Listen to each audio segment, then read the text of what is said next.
Olá! Olha, a gente está aqui com um artigo que parece, à primeira vista, só mais uma matéria sobre o calendário do Flamengo para 2026. Parece, né? Mas quando você lê com calma, nossa, a gente percebe que é, na verdade, um mapa de um campo minado. Exatamente. E a nossa análise hoje, com base nesse material, é justamente tentar decifrar o que está por trás disso, porque parece ser um dos inícios de temporada mais, sei lá, brutais que um time grande pode enfrentar. E o ponto de partida que o artigo dá é, assim, fundamental para a gente entender a gravidade da coisa. Qual seria? O time não está vindo de férias de um ano tranquilo. Pelo contrário, 2025 foi uma temporada com 78 jogos. 78? Sim, e com 4 títulos. Ou seja, o elenco não está só começando um ano novo. Ele está carregando um desgaste físico e mental gigantesco. Não tem como zerar o contador, sabe? O motor já chega super aquecido para uma corrida que começa, tipo, na rotação máxima. Perfeito. É isso. Não dá nem tempo de esfriar. E o número principal que o artigo joga na nossa cara é quase absurdo. A possibilidade de 12 jogos em 40 dias. 12 jogos! Isso é entre o finzinho de janeiro e o 1º de março. A matéria até destaca que não tem uma semana livre sequer nesse período. Mas, assim, na prática, o que isso realmente significa? Além do cansaço, que é óbvio. Significa que a palavra treino muda completamente de sentido. Como assim? Deixa de ser sobre tática, sobre ensaiar jogada, sabe? Sobre construir um jeito de jogar. O treino vira, basicamente, fisioterapia. Entendi. É só recuperação. É um ciclo que não para. Jogar, viajar, recuperar o mínimo possível e jogar de novo. A comissão técnica vira uma equipe de gerenciamento de crise física. E o desenvolvimento do time a longo prazo fica... Fica sacrificado, totalmente, pela necessidade de sobreviver no curto prazo. E essa sobrevivência já começa com uma prova de fogo, né? O artigo levanta a possibilidade da estreia do time principal ser contra o Vasco. Logo de cara.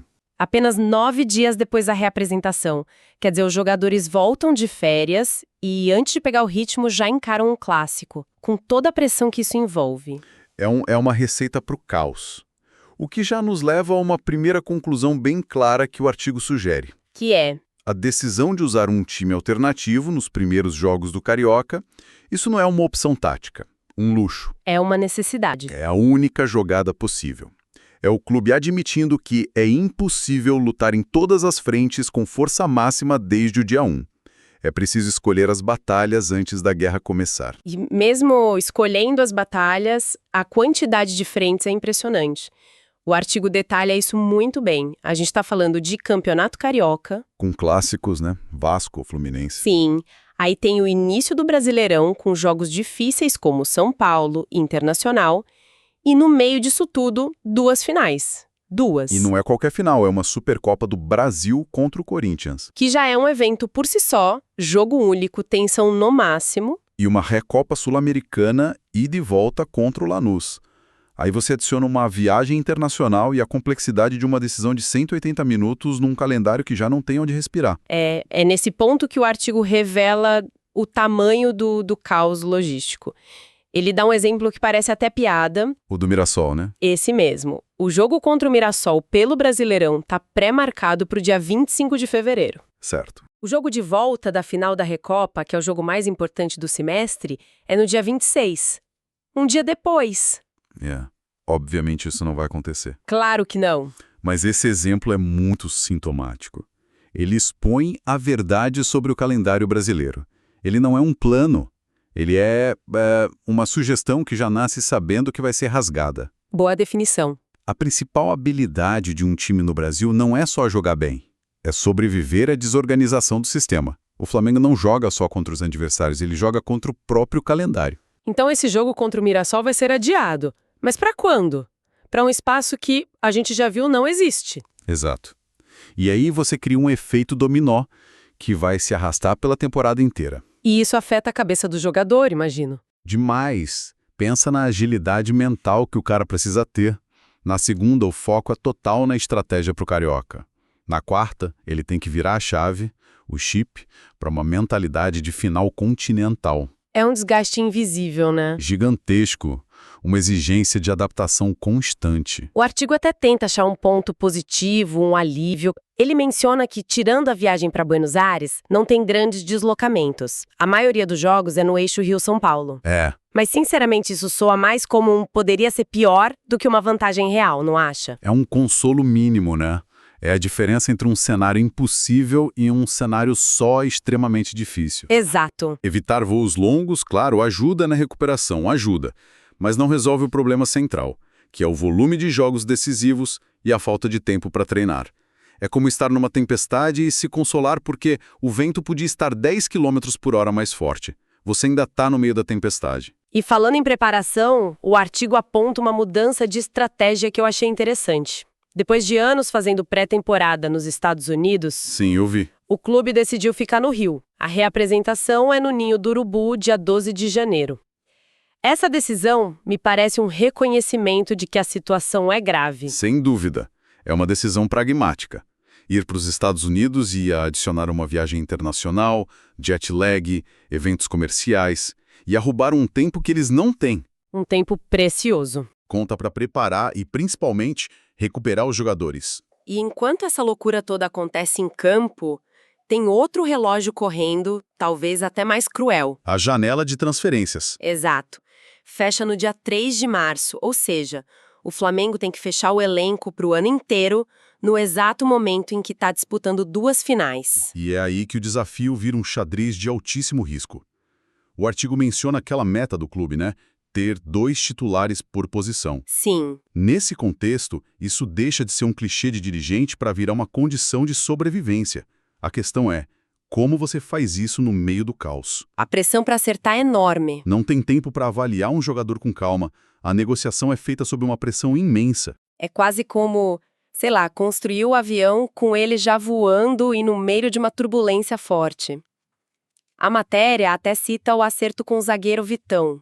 Pois é, um jogador chega e não tem pré-temporada para se adaptar. Ele é jogado na fogueira no meio de jogos decisivos. A margem de erro na contratação é zero. Zero.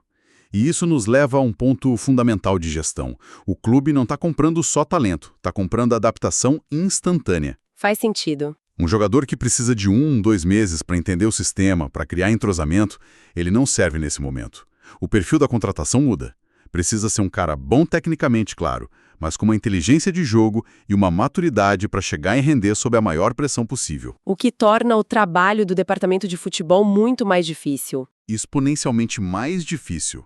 Um erro de avaliação em janeiro tem um peso muito maior. Se um titular se machuca e o novo contratado não corresponde... Você pode perder 2 títulos antes de março. Perfeitamente. A janela de transferência se sobrepõe ao período mais crítico. Então o clube é forçado a fazer apostas de alto valor, não num ambiente controlado, mas no calor da batalha. Então, quando a gente junta todas as peças que esse artigo nos deu, o quadro geral é o quê? Um início de temporada que é um teste de estresse em tempo real para todas as áreas do clube. Todas. A parte física dos jogadores, a tática da comissão técnica, a logística do futebol e a estratégia da diretoria no mercado. É a tempestade perfeita. É um funil. Força o clube a ser excelente em tudo ao mesmo tempo. Não adianta ter um elenco fantástico se a logística falhar.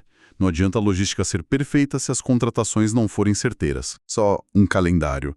Ele descreve um ecossistema de alta pressão onde a menor falha em qualquer setor pode levar ao colapso de todo o projeto do primeiro semestre. Olhando para tudo isso, a gente fica com a sensação de que o sucesso ou o fracasso do Flamengo em 2026 pode ser definido nesses primeiros 40 dias. Com certeza. É uma temporada inteira compactada em pouco mais de um mês. Sem dúvida. E isso me leva a uma reflexão final, que vai um pouco além dos dados, da logística que o artigo detalha tão bem. Manda. A matéria foca no desafio físico, que é algo palpável, né? A gente consegue medir. Mas, e o desafio mental? E o desafio cultural que isso tudo impõe? Interessante. Pensa só.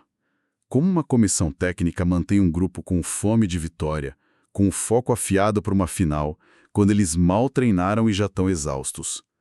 O maior desafio talvez não seja fazer o corpo aguentar a maratona. E sim convencer a mente de que cada um desses 12 jogos é o mais importante do ano. quando a realidade é só um borrão de partidas, viagens e recuperação. Construir uma mentalidade campeã num ambiente que favorece a sobrevivência, e não a excelência. Talvez aí é que esteja a verdadeira prova de fogo.